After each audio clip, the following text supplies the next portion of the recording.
Hello everyone.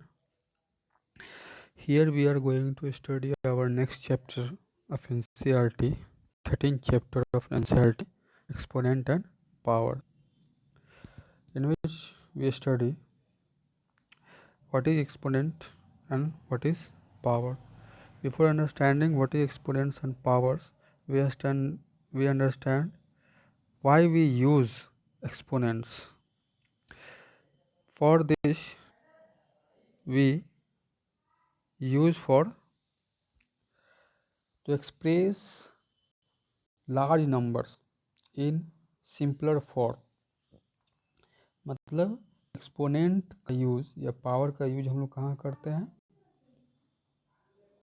कि जहाँ पे बहुत बड़ी संख्या जो है उसको हम लोग एक छोटे से फॉर्म में, एक स्टैंडर्ड फॉर्म में, जो कि जिससे हम अच्छे तरीके से अंडरस्टैंड कर सके, लिख सके, है ना, उसे हम लोग इसके लिए हम लोग इसका यूज करते हैं। जैसे अगर आपको बताया जाए, कहा जाए कि अर्थ का मास कितना होता है, तो अगर आपको देखा जाए तो हम लोग क्या करते हैं, उसको लिखना मुश्किल है, जबकि होता क्या है 597 000000000 समथिंग डेट लाइक केजी, है ना। तो इस चीज़ को इतना बड़ा नंबर है कि इसे लिखना बोलना मुश्किल है, तो हम लोग क्या करते हैं, इसको एक शॉर्टर फॉर्म में, एक सिंपल फॉर्म में इसको डोनेट करते हैं, लिखते हैं। इस तरीके से सन का है, यूरेनस का है, मार्स का है ना, सन और सैटर्न के बीच की दूरी का है। माने ये सभी चीज़ें जो है इतनी बड़ी नंबर्स हैं, इतने बड़े नंबर्स होते हैं कि आपको इसको बोलना, इवन लिखना मुश्किल होता है। तो इसलिए हम क्या करते हैं, इसको शॉर्टर फॉर्म में ले आते हैं, है ना। और इस शॉर्टर फॉर्म को, इस सिंपल फॉर्म को क्या बोलते हैं, किससे डिनोट करते हैं, एक्सपोनेंट्स एंड पावर से। ठीक है, तो अब हम लोग इससे थोड़ा डिटेल में पढ़ते हैं कि आखिर एक्सपोनेंट होता क्या है। तो आपने बच्चे में या इससे पहले के क्लासेज में आपने मल्टीप्लिकेशन ऑफ नंबर्स पढ़ा था। जब हम एक ही नंबर को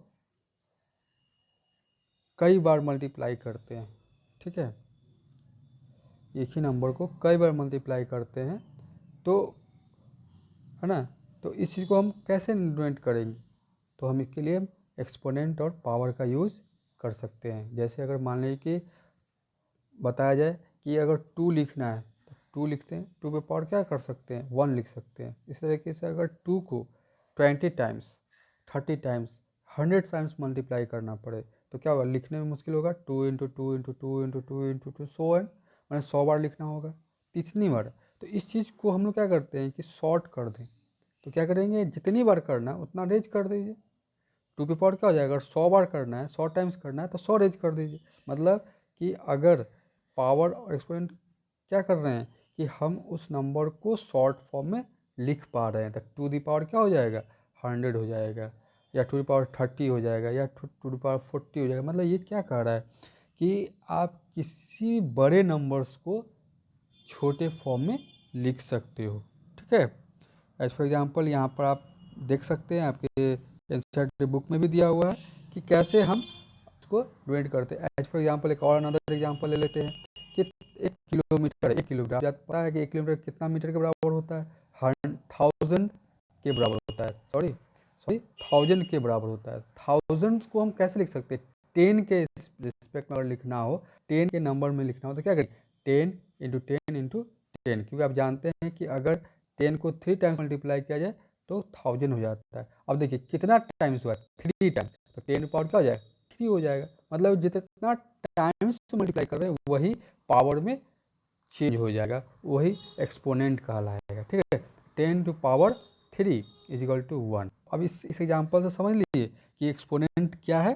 तो एक्सपोनेंट क्या है, द नोटेशन ऑफ, है ना, to express any large number in the shorter form, in the simple form, in the understandable form, in the readable form, in the writable form। मतलब कि वो एक्सपोनेंट क्या है कि एक ऐसा नोटेशन है ना, कि जिससे हम किसी भी लार्ज नंबर को एक छोटे से फॉर्म में, है ना, जिसको हम अंडरस्टैंड कर सके, जिसको हम रीड कर सके, जिसको हम राइट कर सके, है ना, ऐसा बना सके, इसी को हम लोग एक्सपोनेंट कहते हैं।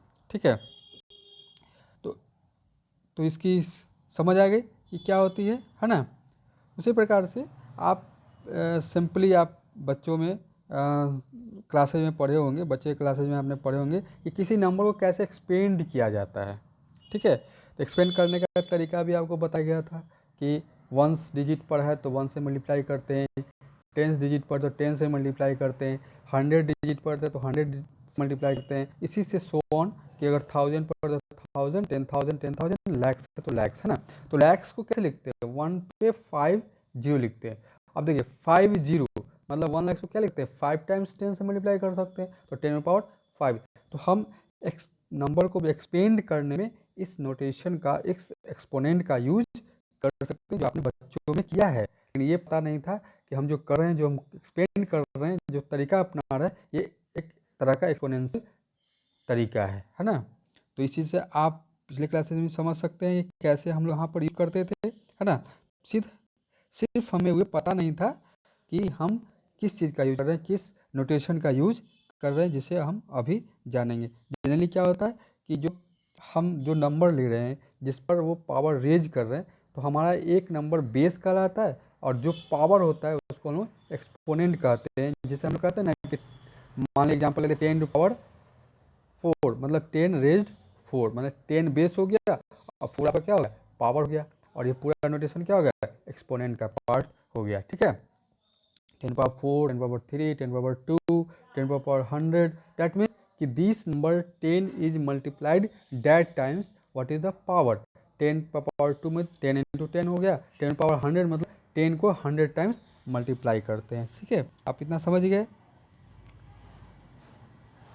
ठीक है, अब उसी तरीके से जनरल फॉर्म में ले जाइए आप, जो भी है आपको एज यूजुअल आपको ये समझना है कि जो नंबर है, जितना पावर दिया गया मतलब कि उतने टाइम्स से मल्टीप्लाई करना है। अगर आपको एक जनरल फॉर्म में ले जाए कि एक कोई वैल्यू है, एक कोई नंबर है, और उस पर एक पावर दिया गया है 2, 3, 4, दैट इज n, मतलब क्या होगा कि एक को 2 बार मल्टीप्लाई करें, 3 बार मल्टीप्लाई करें, 4 बार मल्टीप्लाई कर रहे हैं, फिर n बार मल्टीप्लाई कर रहे हैं, तो हम क्या लिखेंगे, अगर n बार मल्टीप्लाई कर रहे हैं तो n पावर n लिखेंगे, अगर 2 बार कर रहे हैं तो a पावर 2 लिखेंगे। तो इस तरीके से क्या हो गया कि हम किसी भी नंबर को, बड़े नंबर्स को छोटे फॉर्म में शो कर सकते हैं, आप ऐसे लिख सकते हैं। ठीक है, अब सिंगल नंबर नहीं, अगर आपके पास 2 नंबर्स दिए हैं साथ में, ठीक है, जैसे a और b 2 नंबर्स हैं और दोनों का पावर दिया हुआ है, और किसी पर 1 पावर दिया हुआ है, किसी पर 2 पावर दिया था, 1 दिया था इसमें 1 बार और 2 दिया हुआ था 2 बार। अगर दोनों नंबर साथ में, जैसे a और b है साथ में, a स्क्वायर b स्क्वायर, मतलब a भी 2 बार मल्टीप्लाई होगा और b भी 2 बार मल्टीप्लाई होगा, और दोनों में मल्टीप्लिकेशन आएगा, जैसे a into A into B into B. That means आप पढ़ सकते हैं कि ये जो है ना, जितना भी पढ़ोगा, अगर 3 है तो क्यूब पढ़ सकते हैं, अगर 2 है तो स्क्वायर पढ़ सकते हैं, अगर 4 है तो ये 4 वर्ड पढ़ सकते हैं, है ना। इस तरीके से जो भी नंबर है उसके अनुसार, अगर स्क्वायर है तो स्क्वायर, और ये है क्यूब है तो क्यूब, अगर 4 है तो 4 पढ़ सकते हैं। आप इस से किसी भी नंबर को उस रोटेशन में, उस पावर में, उस बेस में चेंज कर सकते हैं। एज फॉर एग्जांपल, अगर आपको कहा जाए कि कोई एक नंबर है जिसको इस के नोटेशन पर बना, जैसे 2 के पावर में, देखिए 2 के पावर में 2 एक नंबर माने, एग्जांपल लेते हैं 2, 5, 6 अगर माने आपकी किताब के, आपके बुक में जो एग्जांपल दिया हुआ है 2, 5, 6 है, इसको 2 के पावर में दिखाए, तो क्या करेंगे, पहले 2, 5, 6 को फैक्टराइज कर लेंगे। इसको क्या करेंगे, 2, 5, 6 को 2, 2, 2 के रेंज में ले जाएंगे, 2 के 2 2 है ना, 2 से डिवाइड करेंगे पहले, फिर आएगा उसको 2 से कर लेंगे, फिर उसको 2, मतलब कि जब तक वो 0 नहीं होता है तब तक हम इसको 2 डिवाइड करते जाएंगे, और वो टाइम्स, जितना बार टाइम्स वो 2 आएगा दैट इज द पावर। अब जैसे मान लें 256 को 1, 2, 3, 4, 5, 6, 7, 8, मतलब कि 2 को 8 टाइम्स मल्टीप्लाई कर रहे हैं तो 256 आता है, तो 2 पावर क्या हो जाएगा 8 आपका। इसका आंसर इस फॉर्म को, इस नंबर को हमने एक्सपोनेंशियल फॉर्म में 2 पावर 8 में प्रेजेंट कर दिया, बता दिया, दिखा दिया, है ना। उस तरीके से आप ग्रेटर भी इसमें कंपेरिजन भी कर सकते हो कि कौन सा नंबर ज़्यादा है, कौन सा नंबर छोटा है, तो आप इस पर देखोगे कि बेस कैसा है और आपका पावर क्या है। हो सकता है कि बेस छोटा हो लेकिन पावर अधिक है तो बड़ा हो सकता है कि बेस बड़ा है पावर कम है तो छोटा हो सकता है। तो ये ध्यान रखना है कि आपके बेस और पावर में क्या है, उसमें रिलेशन देखना है। दोनों के बेस को कंपेयर कर लेंगे, फिर उसके पावर को कंपेयर कर लेंगे, ठीक है। तो आप ऐसा कर सकते हैं। अब जैसे देखिए कि अगर एग्जांपल लेते हैं कि 2 पावर 3 है और 3 पावर 3 पावर 2 है, तो देखिए यहाँ क्या है कि आपका बेस छोटा है लेकिन पावर ज़्यादा है, फिर भी ये छोटा पड़ेगा। क्यों? क्योंकि 2 को अगर 3 टाइम्स मल्टीप्लाई करेंगे तो 8 आएगा, लेकिन 3 को 2 टाइम्स मल्टीप्लाई करेंगे तो 9 आएगा। तो 9 तो बड़ा है, इसलिए ये ध्यान देना है कि आपका बेस क्या है और उसका पावर क्या है। हो सकता है पावर अधिक होने के बावजूद भी छोटा हो जाए, है ना, कम होने के बावजूद भी बड़ा हो जाए। तो इस तरह से ग्रेटर और स्मॉल भी आप निकाल सकते हैं। किसी के बीच में अगर कंपेयर करना है तो हम कंपेयर कर सकते हैं। फिर एक्सपेंड करने का तरीका भी वही है, जितना पावर दिया उतने टाइम्स को मल्टीप्लाई कर दीजिए, है ना। आप इसके आधार पर एक्सपेंशन कर सकते हैं। तो इस आधार पर आप इसको पढ़ सकते हैं, ठीक है। आप इस चीज़ को देख सकते हैं कि कैसे हम लोग इसको लिखते हैं। पहले ही सब कुछ बता रखा है, आप एक्सपेंशन कर सकते हैं। हाँ, याद रखेंगे कि पावर के केस में अगर ऑड पावर है ना, तो उसका जो वैल्यू आएगा वो भी ऑड आएगा, है ना। अगर निगेटिव में ऑड पावर है तो ऑलवेज निगेटिव आएगा, पॉजिटिव है तो पॉजिटिव आएगा, ठीक है, ध्यान रखेंगे। और इवन पावर है तो वो ऑलवेज जो निगेटिव नंबर पर अगर इवन पावर है तो ऑलवेज पॉजिटिव ही आएगा, याद रखेंगे, ठीक है। तो और नेगेटिव का ऑड पावर हमेशा नेगेटिव होता है और नेगेटिव का इवन पावर हमेशा पॉजिटिव में ही आता है। इस तरह आप इस पर एक सवाल जो भी एक्सरसाइज है आप इसको कंप्लीट कर सकते हैं, बना सकते हैं, ठीक है।